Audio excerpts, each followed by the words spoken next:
this episode of The Kitchen Warrior. I am Chef Melvin, and today I have a very exciting dish for you using pink beans. There are over 40,000 varieties of beans around the world, and over 23 million pounds are produced every year. Beans are a great source of fiber, protein, folate, and iron. Beans are very good for you, and there are many ways of making it. Let me show you what I'm going to do today. We have 1 pound of red dry beans, and what we've done is that we have placed them in water with about a ½ inch of water to cover the beans, and they have tripled in size. We're going to make these beans a Puerto Rican style and flavor, and what we're going to use is 1 plum Roma tomato, a ½ an onion, ½ a red bell pepper, a ½ a green pepper, a large clove of garlic, cilantro, acorn squash, salt and pepper. We have tomato sauce. We have annatto seeds, coriander seeds. We have cumin seeds. And we have olive oil. Let me show you what we're going to do here. All we're going to do is we're going to make the sofrito first. And what we're going to do is we're going to place the onions right here in the blender. The onions, the bell peppers, all these ingredients, the garlic, the cilantro, all of it right in here, the tomato, and a little bit of the olive oil, just a half. All we're going to do is that we're going to blend it. So we have the main components in the blender we have already ground and pureed.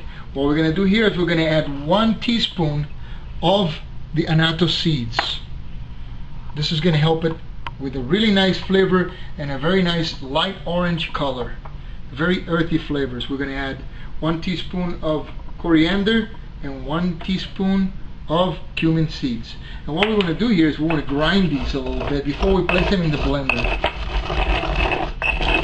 We're using a traditional Mexican molcajete.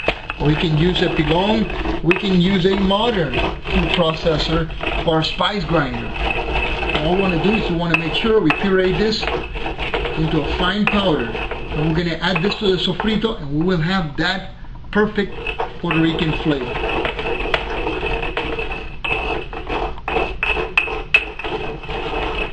That's very good. Alright, so we're going to add it right here. And we're going to blend this for another minute. The sofrito is the most important part when making beans or any other dish that uses sofrito. Let's take a look and see how this sofrito is looking at this time. This is about the correct color.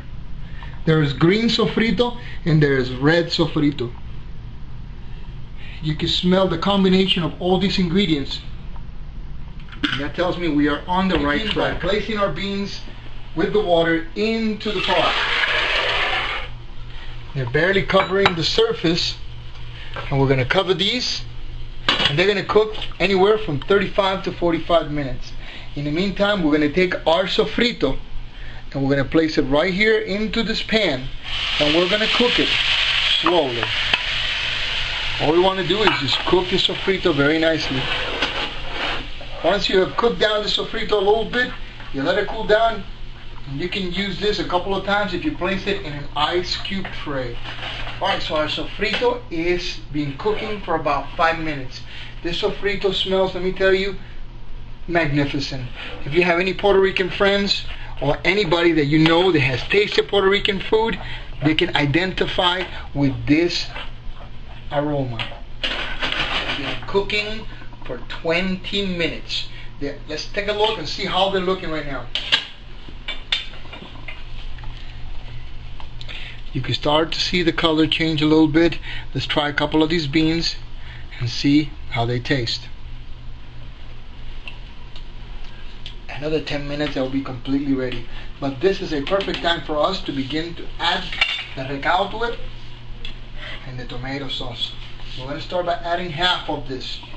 We always add half first. We can always add more, but we can't take away. If we overpower it, our recipe will not be the same. Alright, looking good right there. And we're going to add half of our tomato sauce.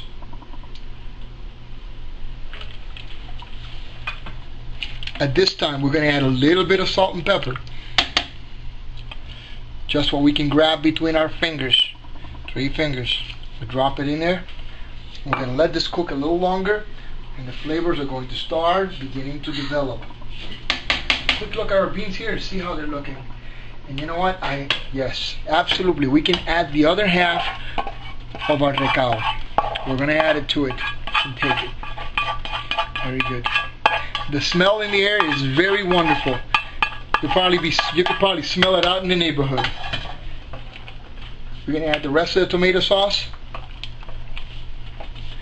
We are going to add at this point our squash. We do not want the squash to fall apart. We want the pieces to be nice and fully cooked as they blend in with the beans, and the textures are just wonderful. Both the beans as well as the squash are vine vegetables, and so this is where we're at now. We've let this cook for another 10 minutes. Finally ready. Let's take a look and see. We're going to take a little sample right here in this plate. Also, the squash is finally fully cooked. Yes, nice and brothy. That's the way the beans should be treated. You can't turn them into something really thick. This is beautiful. You can see all the little colors in there. Let's taste it. A little bit of squash with it. I'll tell you right now.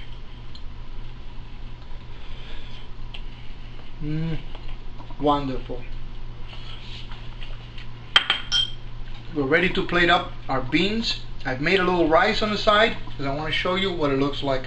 And you can pair this with any meat that you like or vegetable. We have finally prepared the beans. Now we're going to make this plate look worthy of a king.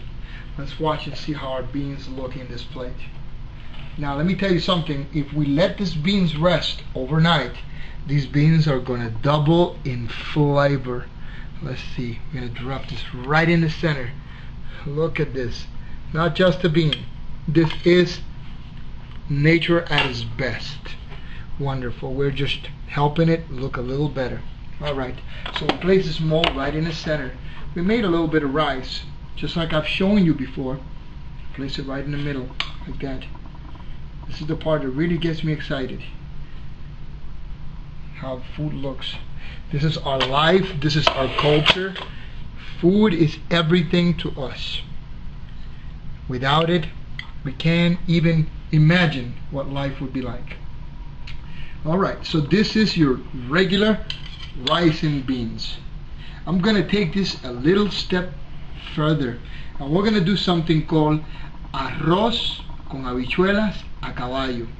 This is a term for rice and beans on horseback. So the term horseback has to do with an egg. You place an egg right on top of it, just like that.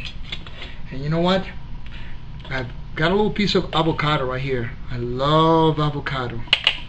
And we're going to place it, maybe we're just going to bring it over here and just kind of let it slide from the side right there. Like that. We're going to take a little bit of the cilantro, sprinkle a little bit on it, and we're going to take a little bit of olive oil right onto a spoon. Because olive oil is at this point that you can really appreciate it.